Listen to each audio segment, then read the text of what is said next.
du Père. Et être dans la gloire du Père, c'est entrer dans l'éternité. C'est accéder à la vie éternelle. Donc, la foi nous met déjà dans le bonheur éternel. Et c'est en fonction de sa foi solide dans Jésus-Christ que Saint Paul a pu dire de telles paroles. Je me sens pleinement réconforté. Je déborde de joie au milieu de toutes nos détresses. Le chrétien, la chrétienne est pacifié. 10 000 à ta gauche, 10 000 à ta droite, toi tu resteras inébranlable. Voilà le pourquoi de la présence de Jésus-Christ dans notre vie. Jésus-Christ nous donne une joie que rien au monde ne peut nous apporter. Le temps de l'Avent, frères et sœurs bien-aimés, c'est le temps qui conduit et place les chrétiens sur le chemin de la joie parfaite.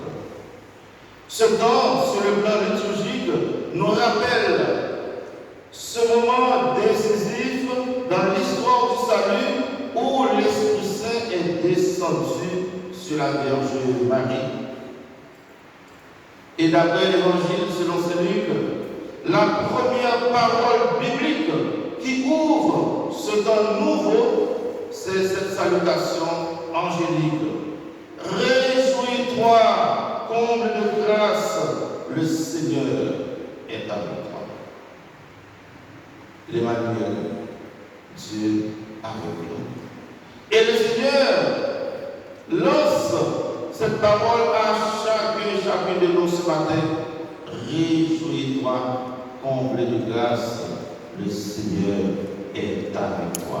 Quelle que soit la situation dans laquelle tu te trouves, réjouis-toi, le Seigneur est avec toi. Tu es comblé de grâce. C'est cette parole de l'ange Gabriel à la Vierge Marie, celle qui est choisie pour devenir la mère de Jésus-Christ. C'est justement pour nous dire que le temps de l'Avent, c'est le temps de l'effusion de l'Esprit Saint. Celui qui sera notre Rédempteur sera pleinement investi de l'Esprit Saint. Le prophète Isaïe, dans son oreille prophétique, entendait déjà le Christ dire « L'Esprit du Seigneur est sur moi, parce que le Seigneur m'a consacré par l'onction. » Ce qui revient à dire que le prophète Isaïe avait déjà prévu ce temps où l'Esprit Saint sera donné en abondance à toute l'humanité, en passant d'abord par la Vierge Marie et Jésus. Marie reçoit le don de l'Esprit Saint et ensuite pour distribuer à l'humanité. Dieu a fait de Marie, suivant le langage de Sainte Marie Conforme, sa trésorière. Celui qui veut trouver grâce auprès de Dieu doit s'approcher de Marie. Et Jésus, qui est la grâce de Dieu en personne, est né dans le sein de la Vierge Marie. Et c'est pourquoi l'Église nous invite à méditer sur l'importance de la Vierge Marie durant ce temps de l'Avent. L'apôtre Paul nous dit, dans la deuxième lecture, n'éteignez pas l'esprit, ne méprisez pas les prophéties, mais discernez la valeur de toutes choses.